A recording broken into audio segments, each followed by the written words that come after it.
जय सीताराम।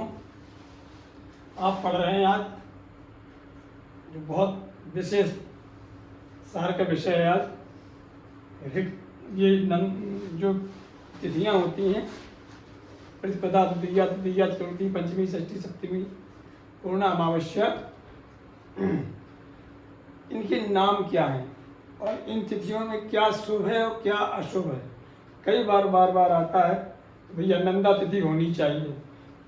कई जगह ये नहीं आता कि परेवा होना चाहिए कि अष्टमी होनी चाहिए। कई बार तो ये कह देते हैं ज्योतिष शास्त्र में नंदा तिथि होनी चाहिए, जया तिथि होनी चाहिए।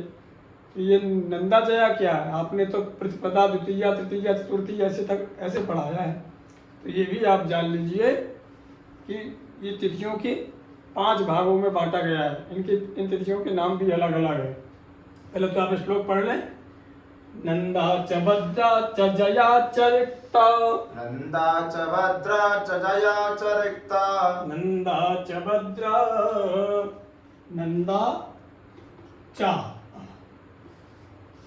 नंदा च भद्रा च जया च रिक्ता, नंदा च भद्रा च जया च रिक्ता, पूर्णेति सर्वास्तिथयः क्रमत्स्युः, पूर्णेति सर्वास्तिथया क्रमत्सु, कनिष्ठ मध्येष्ठ फलास्तु शुक्ले, कनिष्ठ मध्येष्ठ फलेस्तु शुक्ले, कृष्णे भवन्त्योत्तम मध्येन, कृष्णे भवन्तुत्तममध्ययेन।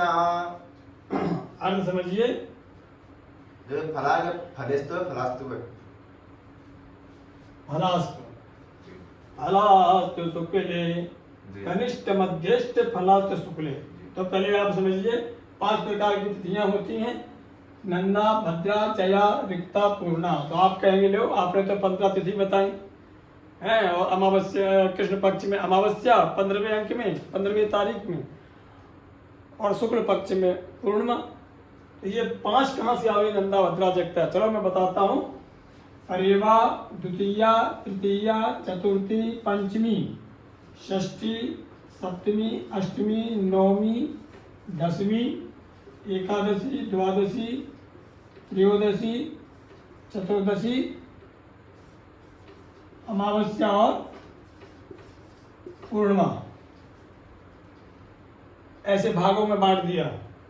नंदा में परेवा, षष्ठी, एकादशी आती है। भद्रा में द्वितीया, सप्तमी, द्वादशी आती है। समझ गए?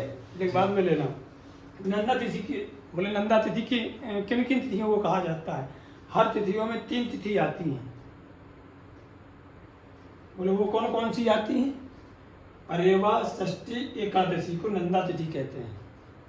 भद्रा को द्वितीया, सप्तमी और द्वादशी भद्रा तिथि कहलाती है। तृतीया, अष्टमी, त्रयोदशी जया तिथि कहलाती है। रिक्ता तिथि चतुर्थी, नवमी, चतुर्दशी को रिक्ता तिथि कहा जाता है। और पंचमी, दसवीं और अमावस्या अथवा पूर्णमासी को पूर्णा कहा जाता है। आपने देखा होगा राम मंदिर प्रतिष्ठा में जब गृह प्रवेश होता है तो 5 ईंटों की पूजा होती है। एक कर्मकांड ऐसा आता है जिसको कहते हैं गृहारंभ अथवा शिलान्यास कहते हैं। तो गृहारंभ में जब नींव खोदी जाती है तो सबसे पहले 5 ईंटों की पूजा होती है, और उन 5 ईंटों में इनके नाम लिखे जाते हैं। जैसे श्री प्रधानमंत्री जी ने राम मंदिर में 5 ईंटों की, सोने की ईंटों की पूजा की थी।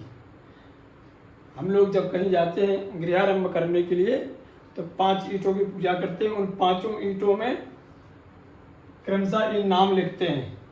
और इन नंदा, भद्रा, जया, रिक्ता, पूर्णा, इन नंदा देवी को, क्योंकि ये नंदा देवी की 3 तिथियां हैं, भद्रा देवी की हैं, जया देवी की, रिक्ता देवी की और पूर्णा की।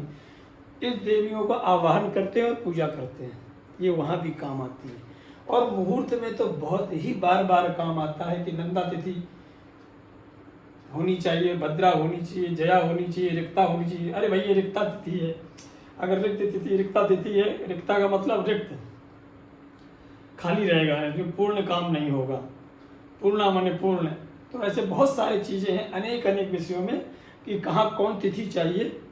तो वहाँ ये नहीं कहेंगे कि 10वीं दसवीं ये भी बता देते हैं, लेकिन मोटे तौर पे ये ज़्यादा चलता है, नंदा भद्रा जया लिखता, नंदा भद्रा जया लिखता। चलिए अब हम आपको अर्थ पढ़ाते हैं, ये समझ गए आप। नंदा और भद्रा, नंदा और भद्रा चा माने और जया और रिक्ता। पूर्णा 1 2 3 4 5, पूर्णा इति, इस प्रकार से 5 सर्वास तिथया क्रमत स्यु, ये सारी तिथियां हैं, सभी तिथियां, सर्वाह माने सभी, तिथया माने तिथियां, क्रमत क्रम से, ऐसा नहीं कि जया को पहले में ला दो और रिक्ता को पहले में ला दो। कहने का मतलब यह है ये 1 नंबर पे है, ये 1 नंबर पे है, ये 2 नंबर पे, ये 3 नंबर पे, ये 4 नंबर पे और पूर्णा 5 नंबर पे। इसी क्रम से लिखना है। क्रम इसलिए कह रहे हैं कि अगर क्रम नहीं होगा तो ये नहीं बना पाओगे। आपको तिथियां ऐसे लिख लेना, प्रतिपदा, द्वितीया, तृतीया, चौथी, पंचमी, षष्ठी, सप्तमी, अष्टमी, नवमी अपने आप बढ़ जाएंगी और लिख लो 5 को। ये क्रम, ये ट्रिक केवल इसी में नहीं है। जब आप राशि कारक पढ़ेंगे, जब कुंडली अध्याय पढ़ेंगे फलित में, तो ये बार बार आएगा। राशियों में भी ऐसे ही है, ऐसे बांटेंगे, कई प्रकार की चीज़ें बांटेंगे, कई प्रकार के विभाग, कई प्रकार के तत्वों को बांटेंगे आप। तो इस प्रकार से बांट दीजिए। आगे क्या कहते हैं 2 श्लोकों में, क्या है? कनिष्ठ माने अशुभ, कनिष्ठ माने अशुभ, मध्य माने बीच का और इष्ट माने शुभ, चाह हुआ। कहते हैं जब अगर शुक्ल पक्ष की तिथियां हों क्रमशः 15 क्रम से, तो बोले क्रम से, तो पहली क्या आएगी? जो शुक्ल पक्ष की तिथि है उसको क्या कहेंगे? अशुभ, बीच की माने मध्यम और शुभ माने परेवा हो गई, शुक्ल पक्ष में परेवा हो गई अशुभ, तो द्वितीया हो गई मध्यम और तृतीया हो गई शुभ।